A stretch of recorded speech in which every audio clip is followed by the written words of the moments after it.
네, 안녕하세요. 오늘은 제가 1월 30일, 그러니까 23년 1월 30일이죠. 약 1년 전에 블로그에 이제 포스팅을 했었던 글을 하나 보려고 합니다.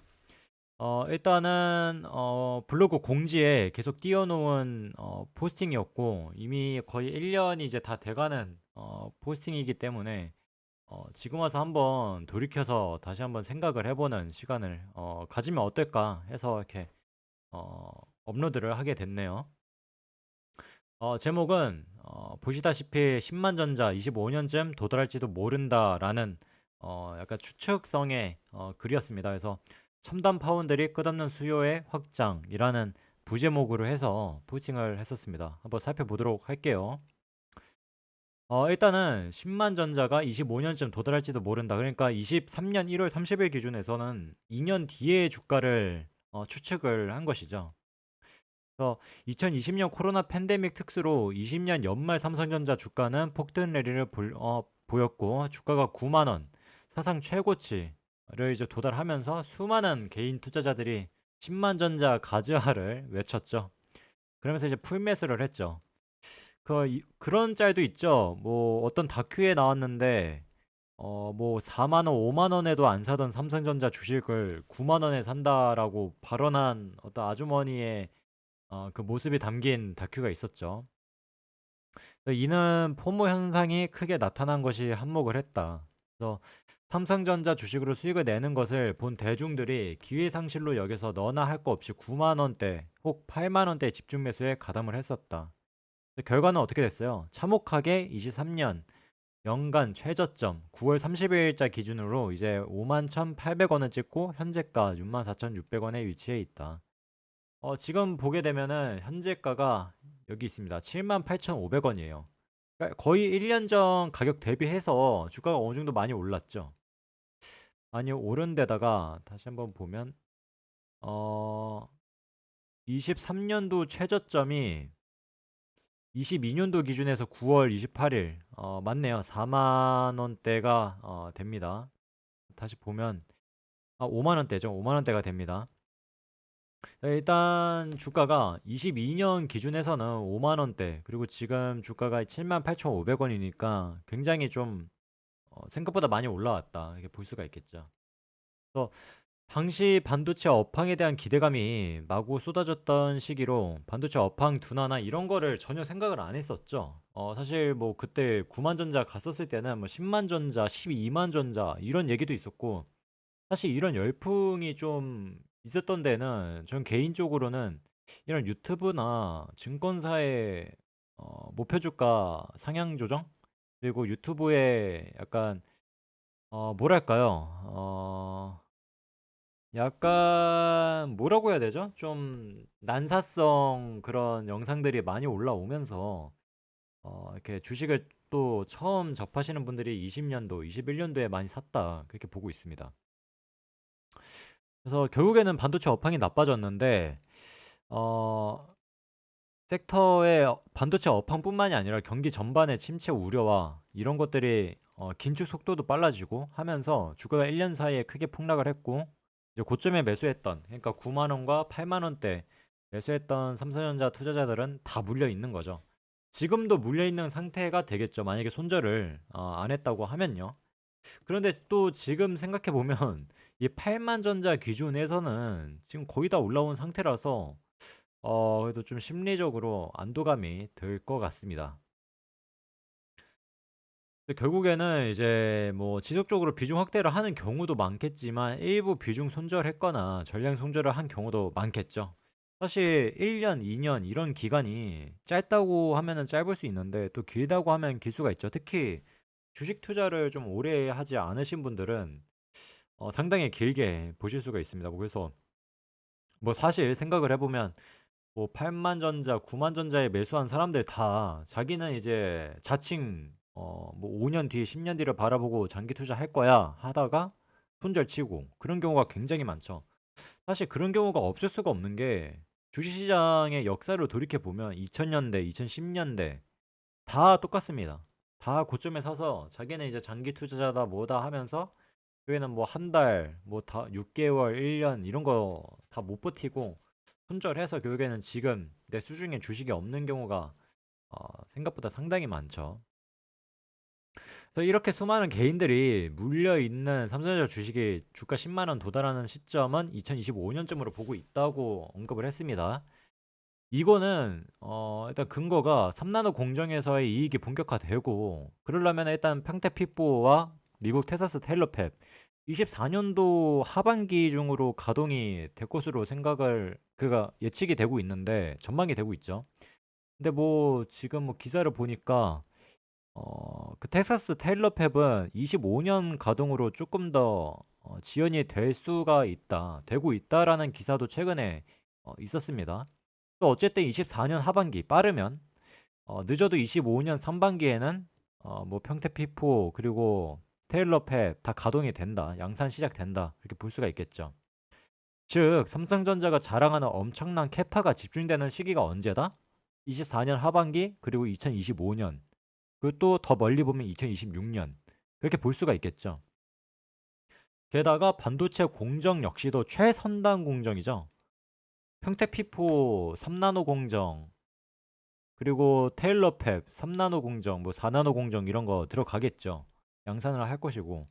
최종은 1나노, 1.8나노 시점에 이제 해당이 되는 거고, 그 시기는 이제 2023년에는 3나노 첫 양산을 시작을 했고, 2025년에 1나노 양산을 목표로 하고 있다, 삼성전자가. 그래서 삼성전자 이익을 대부분 차지하는 메모리에서 이제 비메모리 이익이 본격적으로 크게 성장하는 부분이 2024년 그리고 2025년이 될 것이다. 근데 지금 변수가 생겼죠. 비메모리를 엄청나게 성장시키려고 했더니만 지금 HBM 엄청나게 뜨면서 메모리가 또 엄청나게 핫해지고 있잖아요. 엔비디아의 이제 GPU 해가지고 또 메모리가 굉장히 시장의 멀티플을 생각보다 많이 땡겨올 수가 있겠구나. 그런 변수, 긍정적인 변수가 생긴 현재 시점입니다. 그래서 삼성 파운드리 사업부의 역할이 큰 비중을 차지를 하겠죠, 결국에는. 그리고 또 이제 보시면은 다품종 소량 생산 방식이 이제 비메모리 생산 방식이잖아요. 그래서 이제 상당한 고부가 가치 품목인데, HBM은 지금 수요가 공급을 전혀 못 따라가죠. 게다가 HBM 같은 경우, 그러니까 원래 보편적인 뭐 D램이나 낸드 같은 이런 일반 메모리들은 다품종 대량 생산 방식이죠. 대량으로 찍어냅니다. 그런데 HBM은 소품종 대량 생산 방식이 되는 거죠. 완전 반대가 되는 거죠. 그러니까 품종은 적은데 대량 생산의 방식으로 가기 때문에 이제 수요만 받쳐주면 공급이 계속 끊임없이 될 수가 있는 부분이 있다, 이렇게 볼 수가 있겠고. 물론 저 개인적인 생각입니다. 어떤 기사에서 그렇게 언급을 이런 단어를 쓰진 않죠. 시기적으로 엔비디아, 구글, 마이크로소프트, 테슬라, 애플 등 수많은 업체들이 기하급수적으로 늘어나는 데이터를 감당하기 위해 이제 뭐예요? 데이터 센터에 대규모 투자를 지속적으로 이어갈 것이다. 저는 이제 그렇게 바라봤었죠. 그것도 이때 당시에 챗 GPT가 이제 막 출시를 했었던 시점입니다. 그러면서 데이터 센터에 대한 얘기가 이제 막 조금씩 이제 나오던 시기였어요. 23년 1월이면은 그런 시기였습니다.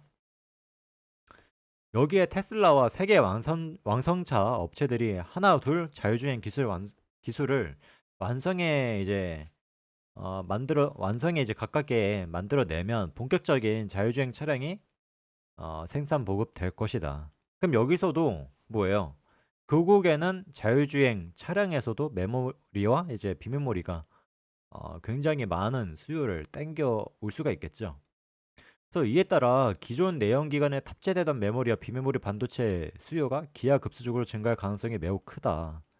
또한 이제 애플과 메타 등 VR, MR 기기를 출시하면서 지금 애플이 올해 1월 내지 2월 중으로 애플 글라스라고 해야 되나요? 그 무슨 뭐 메타의 어, 그 메타캐스트처럼 그런 기기를 출시를 한다고 합니다. 제가 알기로는 이미 LG 이노텍에서 뭐 양산을 뭐 할 것이다, 이런 기사도 있었던 것 같아요. 또 이렇게 메타버스나 가상현실 서비스가 시작이 이제 될 것이고, 새로운 혁신 전자기기 공급으로 결국에는 어떻게 어디에 수렴을 하는 거예요? 반도체 수요가 더욱 확장될 것이다 라는 결론에 이제 수렴을 하는 것이죠. 추가적으로 테슬라 로봇 옵티머스의 반도체 탑재 역시 필연적일 것이다, 이렇게 볼 수가 있는 것입니다. 최근에 12월에 테슬라가 이제 옵티머스 2를 발표를 했죠. 예. 그리고 이제 삼성전자 주가가 이러한 시대적 기술 혁신에 지속적인 이익 확장을 이어가려면 결국엔 뭐예요? 또 결국 첨단 반도체 생산을 차질 없이 할 수가 있어야 되죠. 그래서 결국에는 5나노, 뭐 3나노 파운드리 기술력에 해당이 되고, 향후 25년 2나노, 1나노 파운드리 기술력이 해당이 될 것이고, 그래서 고객사들이 원하는 수율 이상을 뽑아낼 수 있어야 된다.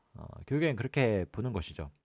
지금 상황으로만 보면은 삼성전자가 굉장히 불리한 상황이긴 합니다. 1년이 지난 시점에서 지금 와서 봤을 때도 지금 수주를 다 TSMC가 하고 있죠. 선단 공정 수주를 다 TSMC가 하고 있기 때문에 삼성전자 굉장히 쉽지가 않습니다만, 그럼에도 불구하고 뭐 HBM이나 이런 부분들이 있기 때문에 또 그나마 숨통이 트이는 상황이지 않나 싶네요. 또 여기서 수율이라는 거를 잠깐 이제 간단하게 설명을 드리자면, 웨이퍼가 동그란 그 막이지 않습니까? 동그란 이제 그 이렇게 뉴스나 이제 기사 보시면은 동그라미에 이제 그 반도체 칩들이 다 붙어 있는 건데, 어 단일 면적당 최대로 생산되는 이제 다이를 의미를 하는 겁니다. 그러니까 그 동그라미 안에서 반도체 칩들이 다 붙어 있는데, 그러니까 웨이퍼 안에서 반도체 칩이 다 붙어 있는데, 그 칩들 중에 야- 어, 그 양품이 얼마나 되느냐, 그게 곧 수율이라고 볼 수가 있겠죠. 그래서 이때 당시에 뭐 지금도 그렇죠. 삼성전자가 3나노리 파운드리 뭐 세계 최초 양산에 성공했다 그랬지만은 결국엔 뭐예요? 수율을 공개를 하지 않았죠. 지금 제가 기사를 계속 꾸준히 보고 있는데도 뭐 삼성전자가 3나노 수율이 어느 정도인지 명확히 어, 뭐 기사를 접해 보지를 않았습니다. 아직까지도. 그리고 이제 현재까지 5나노, 4나노 파운드리에서는 대만 TSMC에게 완전히 밀리고 있는 실정이다. 물론 2023년 1월 기준이지만은 2024년 1월인 현재도 똑같은 상황이죠. 별로 달라진 상황이 아닙니다. 그래서 결국에는 삼성전자가 3나노의 GAA 게이트 올 어라운드 방식을 채택을 하고, 이 방식이 뭐냐면 아주 간단하게 설명을 드리자면, 그냥 기술적 여건 다 그냥 요소 다 빼고 그냥 단번에 TSMC 핀팩 공정을 단번에 뛰어넘고, TSMC가 이제 금방 따라붙지 못하게끔 약간 두세 단계의 기술 레벨로 바로 가겠다라는 그런 기술입니다. 그래서 훨씬 진보된 기술력으로 향후 상단 공정 수율을 맞춰 나간다는 게 이제 삼성전자의 목표인데, 그러니까 아직까지 3나노가 잡히지 않은 것도 이 GAA 방식이 상당히 어려운 방식이기 때문에, 이거는 이제 성공만 하면은 TSMC를 경쟁에서 바로 뛰어넘을 수 있다라는 삼성전자의 판단에 서 나온 현재 방향인 거죠. 그래서 결국에는 수율을 맞춰 나가고 향후 첨단 반도체를 원하는 고객사들에게 훨씬 높은 품질 그리고 완벽한 수율의 칩을 공급하겠다는 의도다. 근데 문제는 이제 당장 현재 양산에 성공을 했더라도 수율 문제를 지울 수가 없는 게 사실이었죠. 그래서 뭐 삼성전자는 이를 충분히 감안하고 GAA 방식을 채택을 했을 것이다. 그러니까 당장의 수율이 잡히지 않더라도 일단은 계속 양산을 하면서 기술을 계속 보완해 나가는 거죠. 그러면서 수율을 잡아 나가는 게 삼성전자의 계획이다.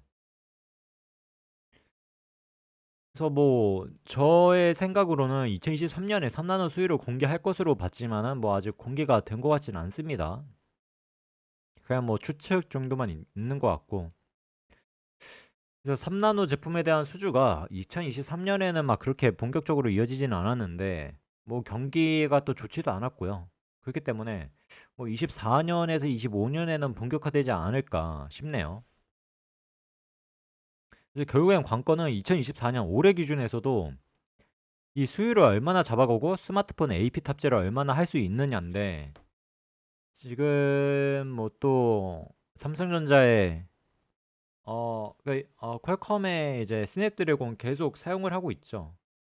사용을 하고 있고, 애플 아이폰 14의 경우에는 TSMC의 4나노 공정 AP가 탑재되고, 근데 이제 M4 공정으로 생산이 된다고 했었는데, 이제 M4의 방식을 채택을 했지만 실상 M5 5나노 공정 기반의 생산이다.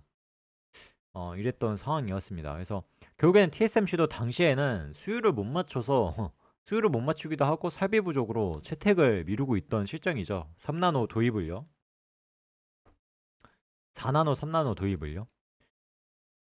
그래서 삼성전자가 이 GAA, 그러니까 게이트 올 어라운드 방식을 이제 성공만 한다면은 단번에 파운드리의 판도를 TSMC와의 점유율 격차를 크게 좁힐 수가 있게 된다라고 볼 수가 있는 거죠.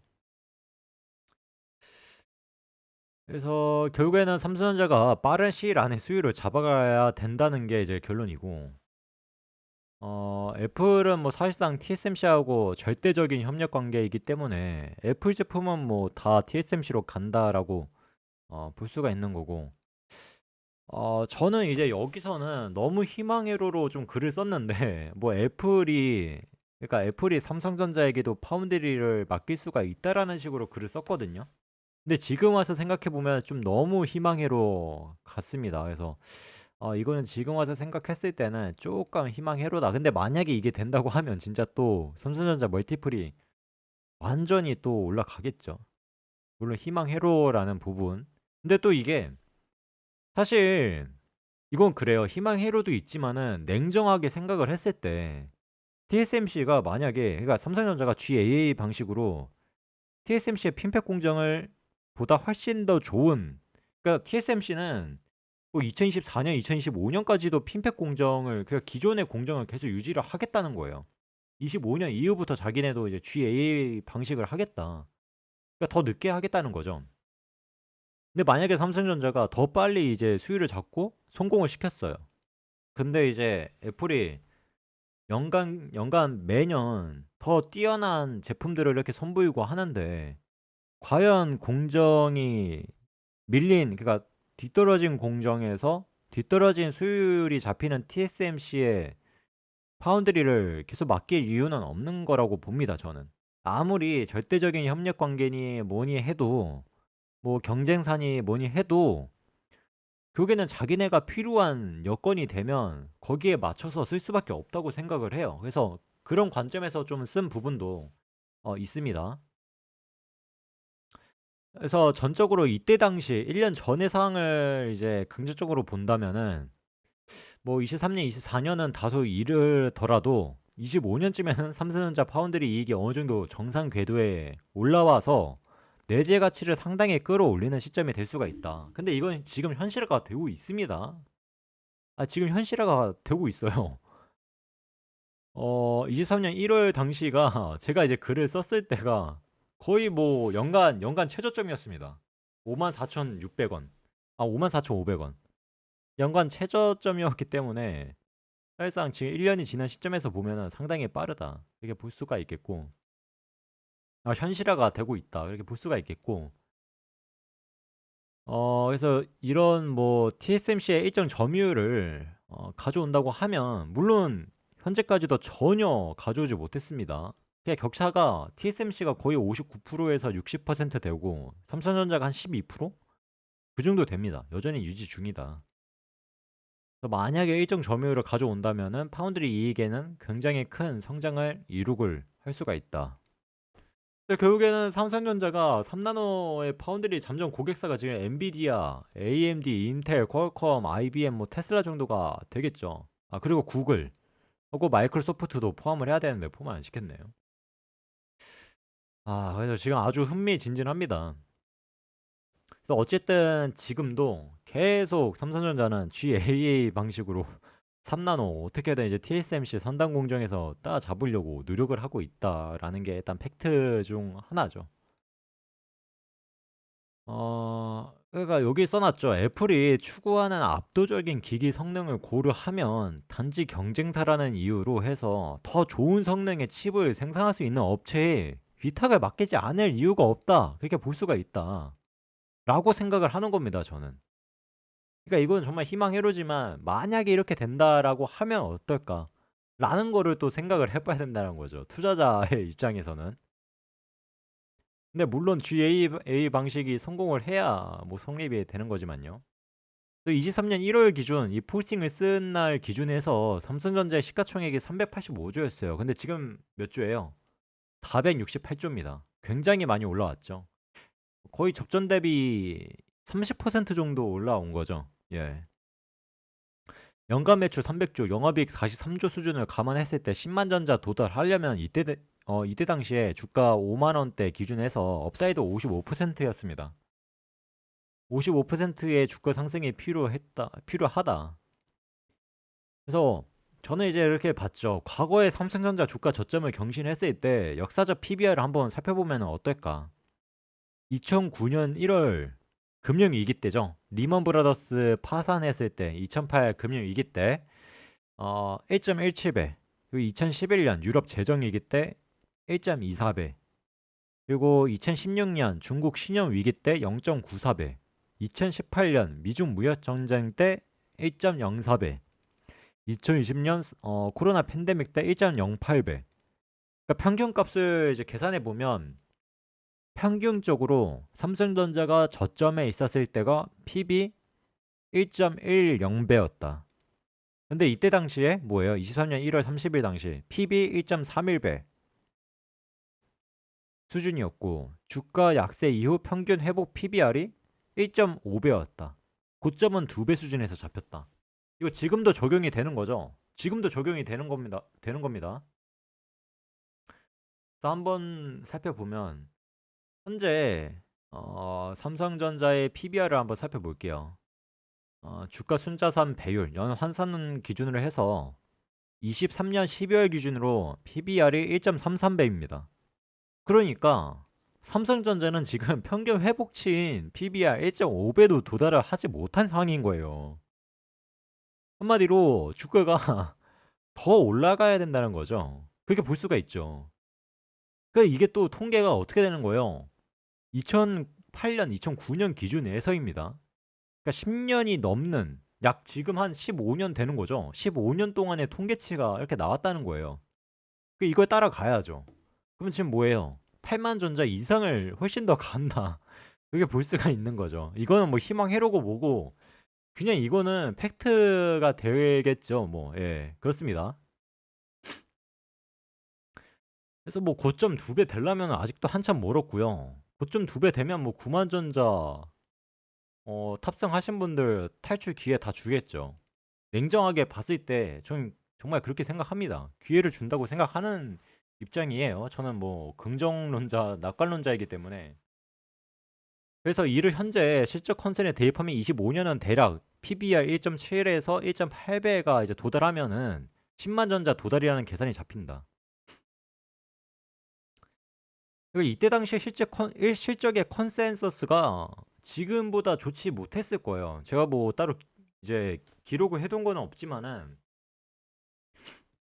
아무래도 HBM이나 이런 여건들이 있기 때문에 요소들이 있기 때문에 이때보다 조금 더 높이 바라봐야 되는 게 아닌가 싶기도 합니다.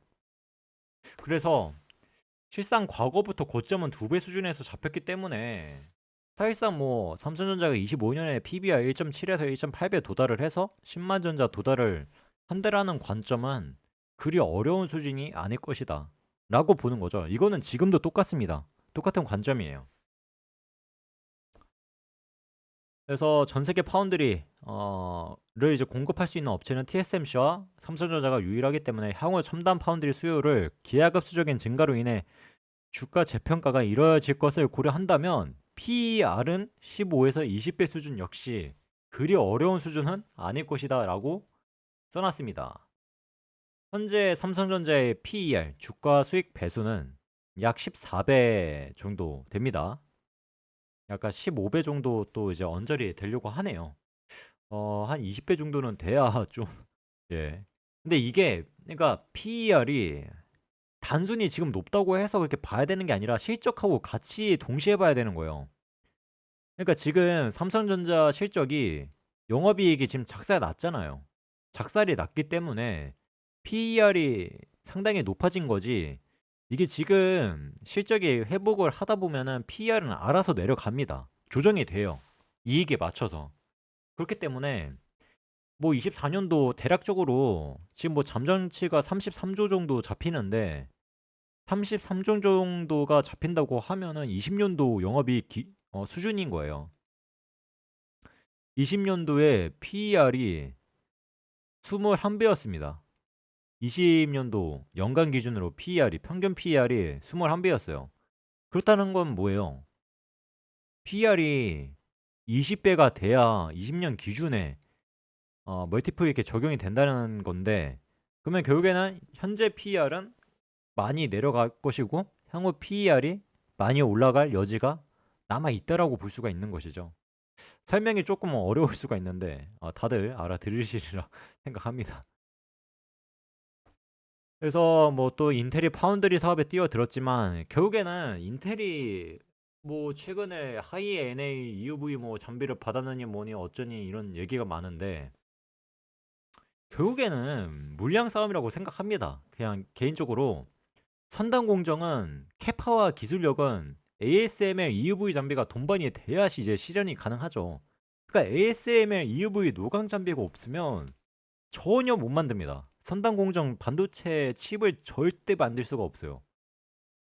그래서 ASML의 23년 기준 노광 EUV 노광 장비 생산량은 연간 60대 수준인데 현재 뭐예요? TSMC가 90에서 100대 정도 가지고 있고 삼성전자가 40에서 50대 가지고 있는데 인텔이 뭐 어떻게 공급을 받는다고 쳐도 캐파 측면에서는 많이 뒤처지는 게 사실이다 이렇게 볼 수가 있겠죠.